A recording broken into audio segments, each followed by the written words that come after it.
On passe maintenant au Gabon. Le président Ali Bongo, rentré au Gabon dans la nuit de dimanche à lundi, est reparti 48 heures plus tard pour le Maroc, où il est en convalescence depuis 3 mois après un accident vasculaire cérébral. Le président est reparti à Libreville dans la soirée de mardi. Après, le Conseil des ministres a déclaré vendredi une source de la présidence. Lundi et mardi, Ali Bongo a successivement reçu en audience plusieurs personnalités gabonaises, puis présidé son premier conseil des ministres depuis octobre.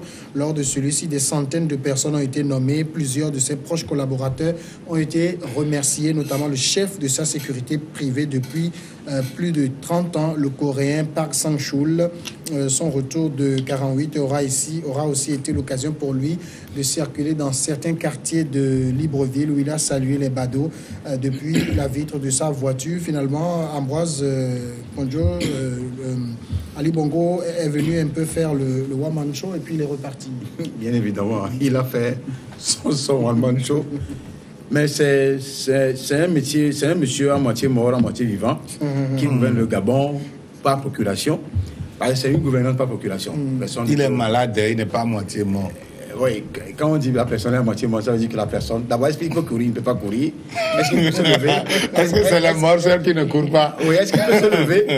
Est-ce qu'il peut se lever pour faire comme il faisait? Non. Est-ce qu'il a toutes les capacités mentales pour pouvoir gérer le Gabon? Non. Donc, il est comme Bouteflika. Il est même mieux que Bouteflika, lui. Donc, je pense que là aussi, c'est un problème de colon et de préfet qui se passe. Il y a des sous-préfets aussi là-bas. Après Bongo, il y a des sous-préfets qui gèrent. C'est une gestion par procuration. C'est la France qui gère tout. Tout le Gabon, c'est la France qui gère ça. N'en déplaise à ceux qui sont des francophiles. Mais je dis que l'Afrique n'a plus besoin de ça. On constate qu'il y a du pétrole au Gabon, il y a du bois au Gabon, il y a des richesses au Gabon. On fait une même mise et on dirige le pays par une procuration. On met un pantin de président quelque part et on manipule ceux qui sont des sous-préfets là-bas. Ça, on a déjà vu ça. Il faudrait que l'Afrique quitte ce champ-là. C'est pourquoi il faudrait qu'il y ait des dirigeants nationalistes, des dirigeants anti-impérialistes en Afrique, comme Senko et autres. Si ces dirigeants émergent comme les Sankara, les Lumumba, par le passé, ils les ont tués. Mais cette fois-ci, c'est la jeunesse qui verront devant eux, je crois. Donc, il faut que Ali Bongo essaie de comprendre que le Gabon n'est pas une épicerie familiale, n'est pas un héritage de Omar, de laisser les choses pour qu'on puisse réellement aller aux élections crédibles, même si je sais que ce n'est pas lui qui avait gagné. Le jeu est déjà fait, il faut réorganiser les élections pour permettre à celui qui va gagner les élections réellement au Gabon de gouverner. La France a tout son temps de négocier avec le nouveau gagnant. Pourquoi il ne le fait pas? Et un pays à base démocratique, le chantre des droits de l'homme se comporte comme nous sommes en 1884, comme à la conférence de Berlin. Ce n'est pas normal. Georges Hérault, le retour d'Ali Bongo, 48 heures en territoire gabonais, c'était pourquoi? Simplement pour rassurer ou bien pour montrer quand même à son entourage proche que je reste le chef? Parce qu'il a limogé beaucoup, il a nommé également beaucoup. La situation de Ali Bongo, je l'avais souligné sur ce plateau, ça devient... Ce n'est plus plaisant. Cette situation, cette façon de diriger un pays, parce qu'un pays que, comme le dit M. Ambroise, ce n'est pas une entreprise. Au fait, c'est un pays, il a besoin de son premier dirigeant pour prendre des grandes décisions. Il a besoin de quelqu'un qui a une santé solide pour pouvoir être au front de beaucoup de choses. Et diriger un pays, ça épuise, on le sait. Et ce qui m'étonne, c'est que dans leur constitution, ils n'ont pas prévu qu'un président peut tomber malade, parce que nous ne sommes pas des bois, nous ne sommes pas des fers. Et nous sommes des hommes, nous pouvons tomber malades. Ce n'est pas une faiblesse aujourd'hui si Ali Bongo laissait le pouvoir. Au fait, revenir au Gabon, c'est tout juste pour avoir sa mainmise, ou bien, c'est-à-dire il y a moi, je pense qu'il y a certaines personnes au niveau du régime qui voulaient le maintenir à cause de leurs intérêts. Et là, on le fait amener, on le ramène, on le ramène pour toujours dire qu'il est vivant, que c'est lui qui gouverne le pays.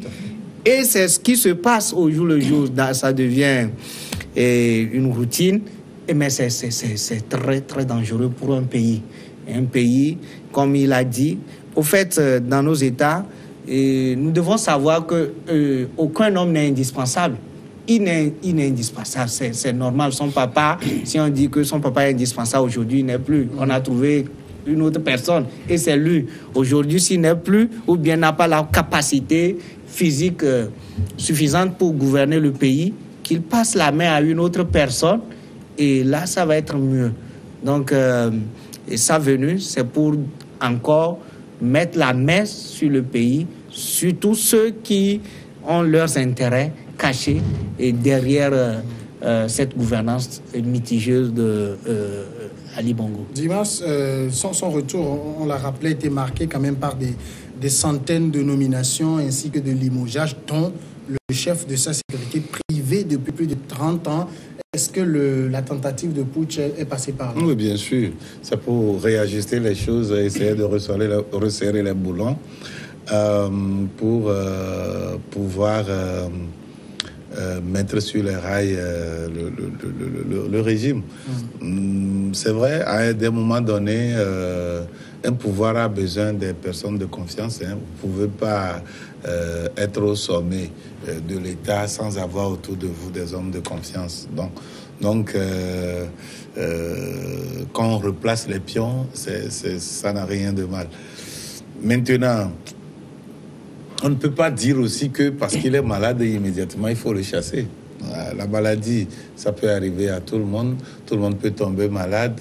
Ben, il faut constater l'incapacité de la personne à gouverner. S'il y a cette incapacité, là, tout le monde doit constater. Mais de loin, on ne peut pas constater. C'est ceux qui sont proches de lui qui peuvent, et les médecins assermentés, qui peuvent constater son incapacité à diriger. Mais s'il est capable de diriger, il peut venir au Gabon et retourner faire encore d'autres soins ou bien faire un check-up. C'est ça, non? Un check-up pour pouvoir se donner une nouvelle santé et revenir diriger. Bon, le problème, ce n'est pas sa maladie.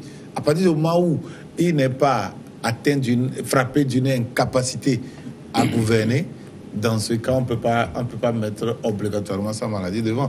Nous sommes tous des malades, ambulants. Il y a certains, parce qu'ils sont à des niveaux donnés, que ça se révèle.